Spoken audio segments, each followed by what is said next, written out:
Hello, I'd like to present to you the series Dream Bus Tours. It's a story of Billy McMee and Boris McHugh, and they're searching for enlightenment, and they're taking the usual route that we have all taken, and there is a provocateur in the series, someone called Mr. Non-dual, who is a little bit like the Pink Panther. I went digging into the archives and found an old animation I'd made about over 15 years ago of my seeking. Probably for people these days, their seeking is a little bit more sophisticated, but probably no less frustrating.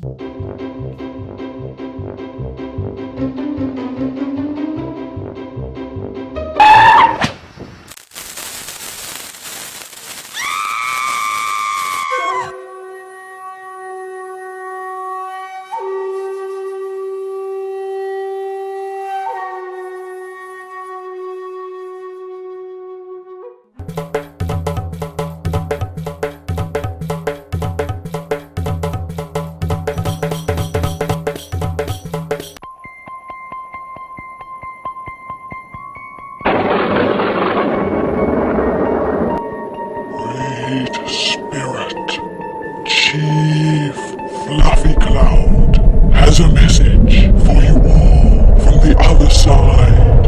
He says, have a nice day.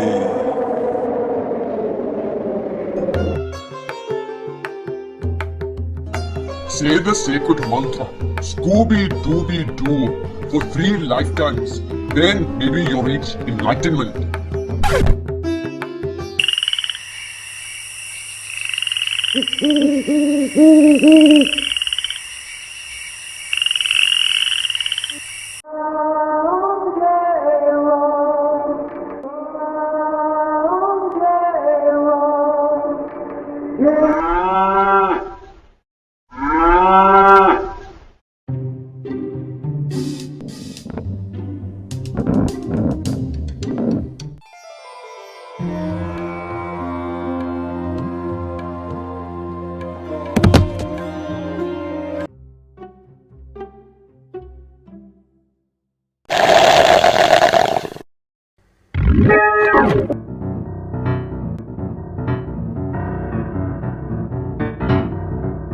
Yes, I see it now. One day, you'll die. Huh? What?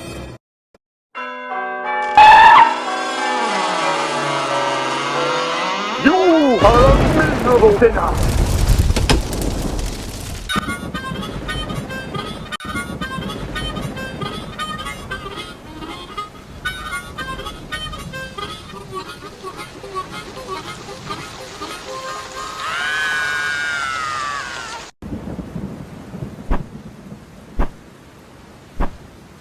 It was around about this time that I encountered the Ramana Maharshi lineage. I met some gurus in the Ramana lineage, and there was this massive awakening. Also, I thought, one of those ones where you and the earth disappear and come back as one, and you're left with this sense of who you are as silent consciousness, and that the ground of being is consciousness. And you see others also as consciousness, but maybe they have a few trances running, and it seemed helpful to help people wake up. I was then asked to teach, and so I travelled to Europe and the US running retreats, thinking that I was helping the world wake up.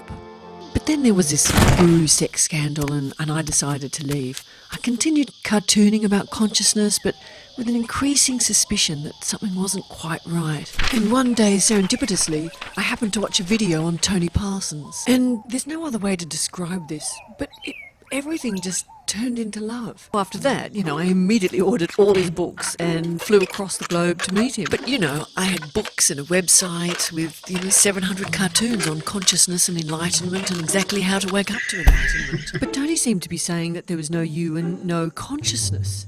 Well, that's just unheard of. He could have knocked me over with a feather. I'm pretty sure Tony had a good laugh at my background and thinking that I'd found something. And I couldn't get home fast enough to pull my books off Amazon and pull down my website. And then there was a lot of teeth gnashing and hair pulling because that was the opposite of satsang and the non-duality that I felt I knew. And all that hair pulling just went on until it stopped and was like, oh, everything happening, but for no one. I say that, but, in the meantime, I'll see Kenneth and Jim and Andreas, who are also saying no me, no consciousness, just this. The usual fantasy is you go sit on the platform next to your beloved guru, and, you discover your consciousness is the same as the guru, and it's the same awareness as oneness, and this is your true self. And you're filled with love and bliss, and you want to share that enlightenment with everyone. And here's someone saying there is no such thing as consciousness. So it's pointless trying to even capture this person's conscious awareness or experience for yourself because there isn't one. And it leaves nothing that is required for everything to be as it is. But just like many of us in our search, I show Billy and Boris looking for the absolute. But they are looking with awareness, which is like looking for the dark with a flashlight. And so all they can see is light, even though everything is dark. Or everything is already the absolute, as it is. It is odd that we have this idea of a great divide between what is, that's here, and an absolute over there, and your consciousness is the bridge. Well, as long as you can make it silent and still. And if you can achieve that, then you're going to float off into the blissful awareness of the absolute. Instead, there's no you, there's no awareness, there's no absolute, there's no non-duality. It turns the whole idea of an awake, enlightened consciousness on its head.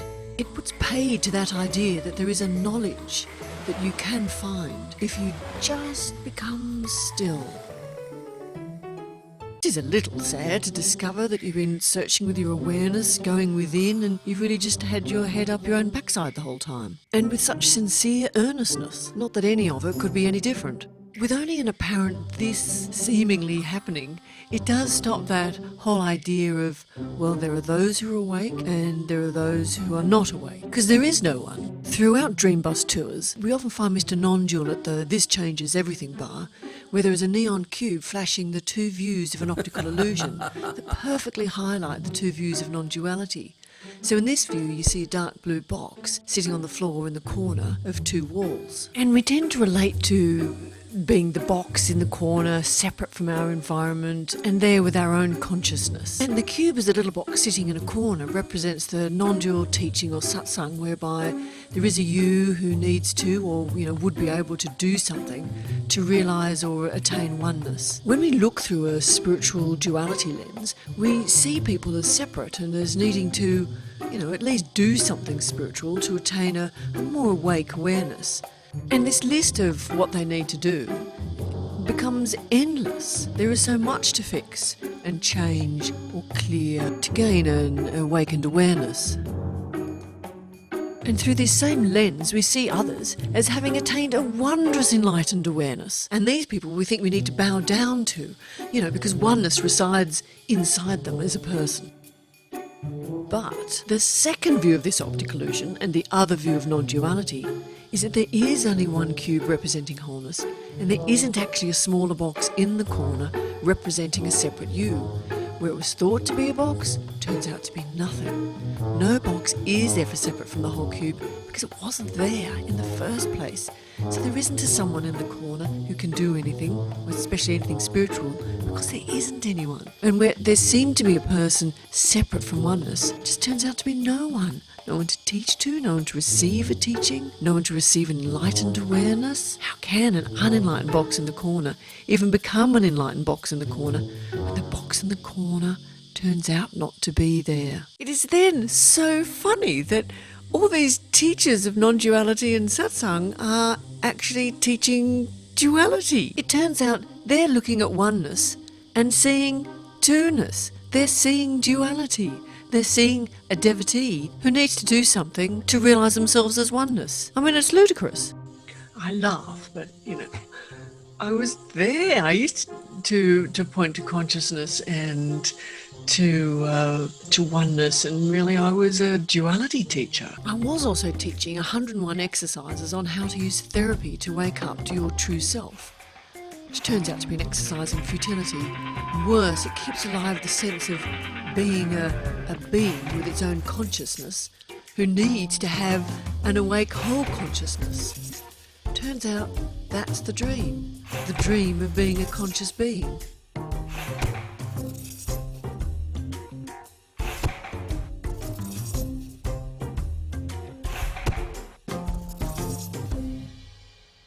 Nothing can help, nothing helps wholeness, nothing fixes wholeness.